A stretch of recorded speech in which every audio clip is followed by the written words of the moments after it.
언제나 내 편이 되는 투자. 이베스트 투자증권. 안녕하세요. 이베스트 투자증권 염차장입니다. 알아두면 수고 많은 주식 잡박사전. 자, 오늘은 이제 주식 용어 중에서 컨센서스라는 이제 용어에 대해서 한번 좀 살펴볼 텐데요. 많이 기사를 통해서 얘기들을 들으셨을 거예요. 그래서 1, 2부에 걸쳐서 실적 시즌, 또 실적 발표할 시즌, 공교롭게도 제가 지금 녹화하고 있는 이 시간대가 지금 2018년 이제 2분기 실적 발표가 곧 시작될 시점이거든요. 그래서 실적 시즌 관련해서 한번 이 주제를 가지고 여러분들이 좀 궁금해 하실 만한 그런 부분들을 좀 풀어드리도록 하겠습니다. 자, 본격적으로 들어가 보도록 하겠습니다.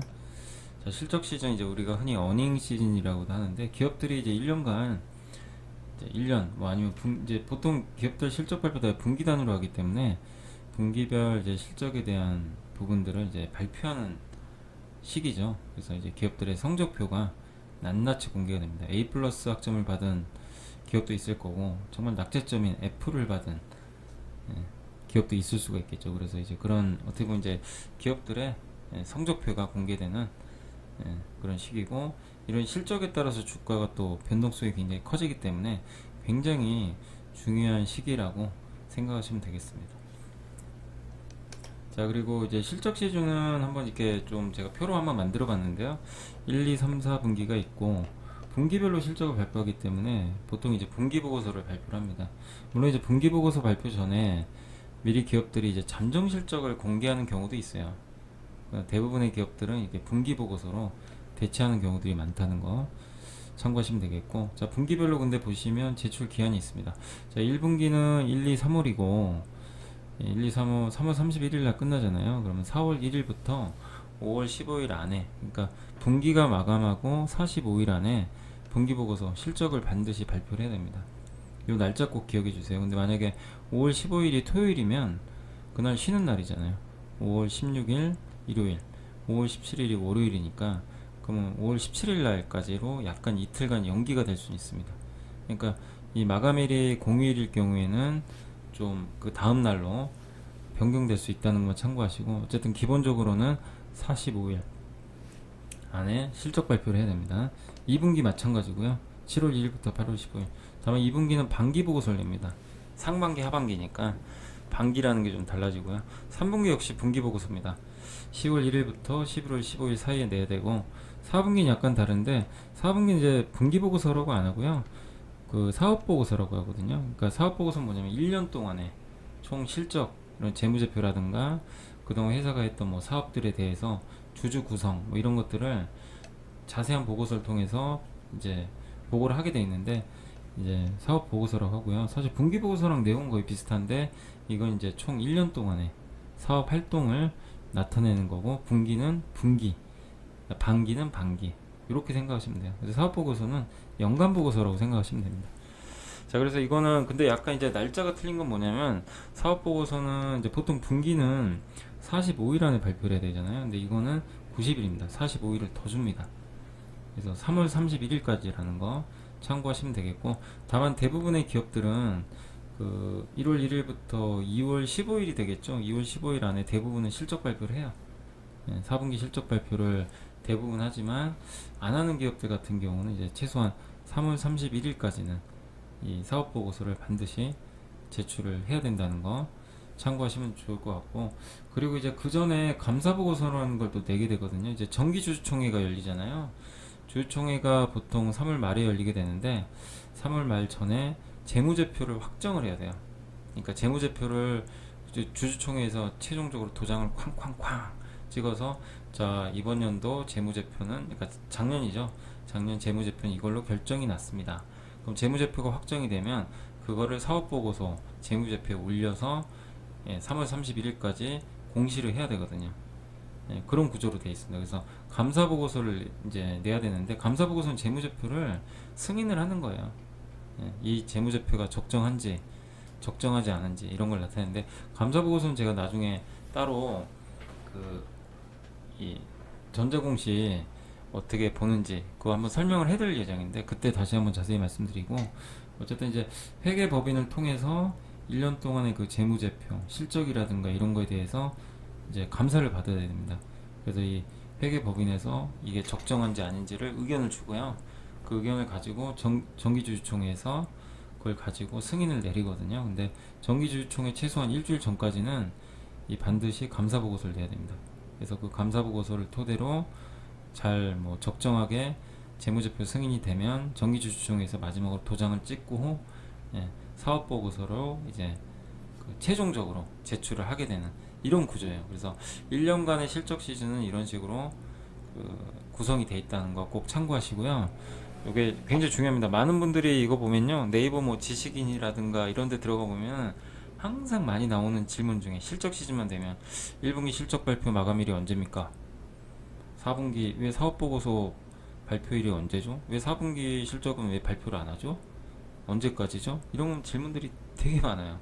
근데 이 오늘 강의만 들으시면 한 방에 해결되시겠죠? 예. 그래서 이렇게 구성되어 있다는 거 참고하시면 되겠고, 물론 기업들 실적은 이렇게 보고서를 내기 전에도 미리 다 공시하는 경우도 많이 있습니다. 대기업들은 미리 다 공시하고요.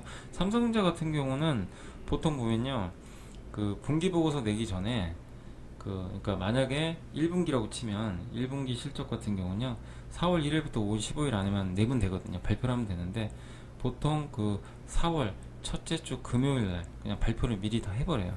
잠정 실적은. 삼성전자 워낙 중요한 기업이다 보니까 굉장히 빠른 시간에 이렇게 잠정 실적을 공개적으로 공표하는 경우도 있습니다. 그러나 이제 중소형주라든가 좀 약간 늦어지는 경우에는 최소한 5월 15일까지는 1분기는 발표해야 된다는 거 꼭 참고하시면 좋겠습니다.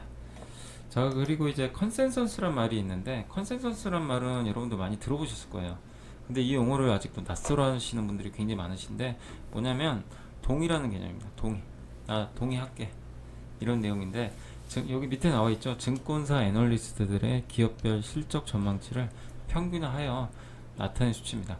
자, 증권사 애널리스트들이 되게 많아요. 삼성전자 실적을 예측을 합니다. 애널리스트들이 하는 일이 뭡니까?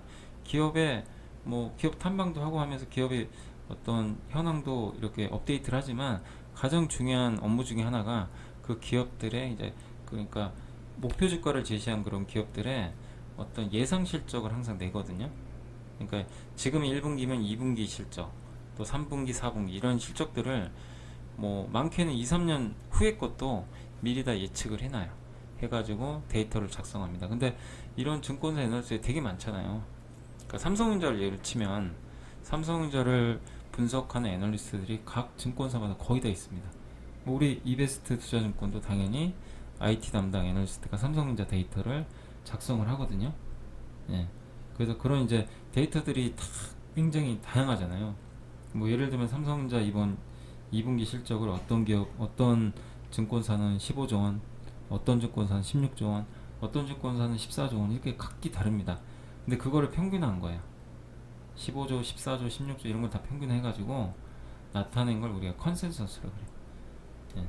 그러니까 영업이익 컨센서스면 뭐 2분기 영업이익 컨센서스다 그러면 2분기 영업이익 평균치구나, 예상치구나. 그러니까 예상 실적이라고 보시면 돼요. 시장에서 이렇게 예상을 하고 있구나. 이거 굉장히 중요합니다. 예. 그러니까 어떤 뭐 증권사가 17조를 예상했어요. 근데 예상치는 15조예요.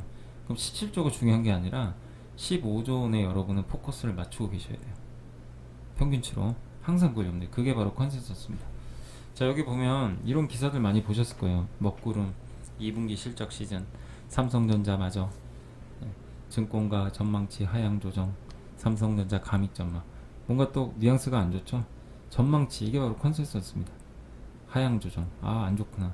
실제 주가도 좀 많이 흔들렸어요.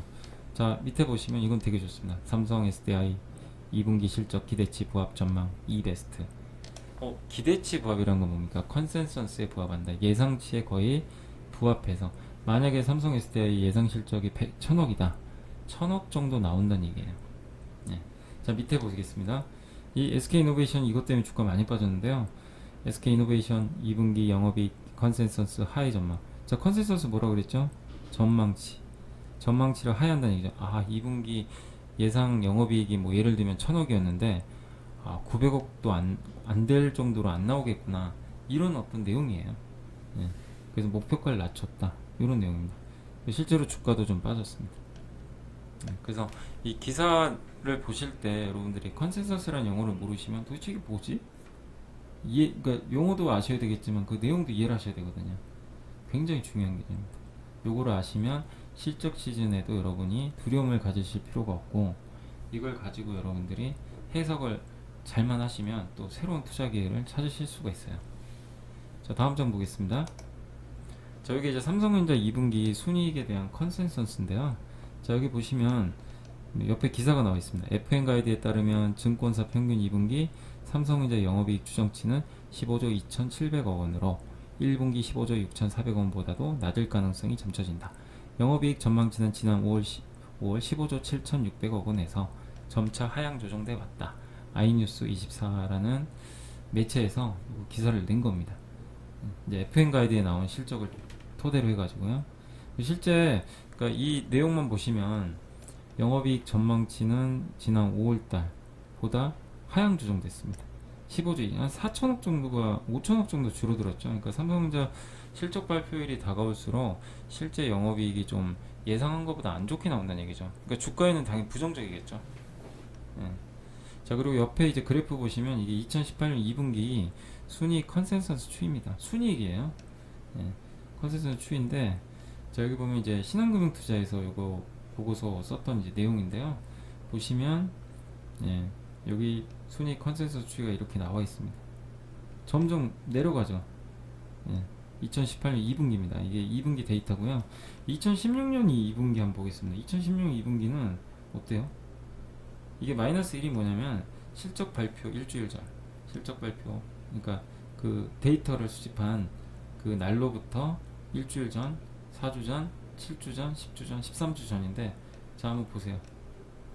예, 1주 전에, 그러니까 이 날짜가 다가오면 다가올수록 실적은 전망치가 계속 우상한다. 이것도 굉장히 좋은 거잖아요. 실적이 좋다 나쁘다 떠나서 전망치가 상향된다는 건 임박할수록 좋은 실적이 나온다는 얘기고, 지금 이 파란색 선 올해 2분기죠. 이건 어때요? 13주 전에 요 정도 수치였는데 점점 내려가고 있다는 얘기죠. 안 좋다는 얘기죠. 가면 갈수록 애널리스트들이 실적 전망치를 다운시키고 있다는 얘기예요. 그러니까 뭔가, 근데 사실 삼성전자 내용을 한번 보시면 대부분 하는 얘기가 뭐냐면 스마트폰이 잘 안 팔려서 그렇다고 하더라고요. 갤럭시에. 요 부분 때문에 실적이 안 좋게 나올 것이다. 그러니까 예상보다 스마트폰이 안 팔리다 보니까 애널리스트들이 수정을 한 거예요. 항상 이렇게 데이터를 수정을 합니다.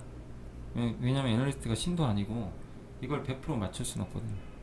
그러다 보니까 이런 데이터들을 매 주마다 이렇게 수정을 하게 되는데, 그게 이제 점점 안 좋게 나오는 거죠.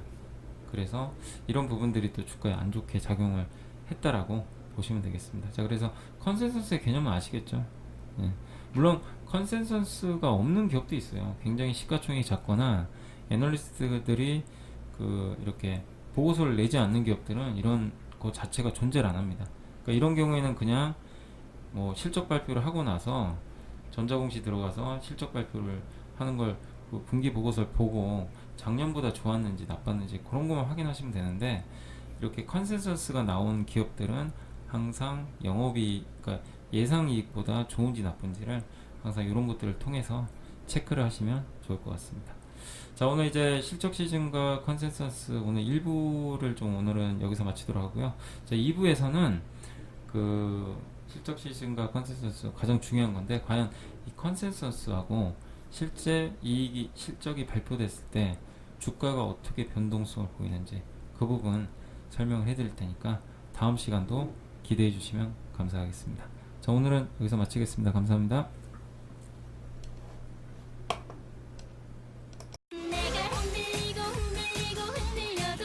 지금 이렇게 신나는 음악에도 어깨가 들썩이지 않는 당신은 투자에 뭔가 문제가 있다는 것.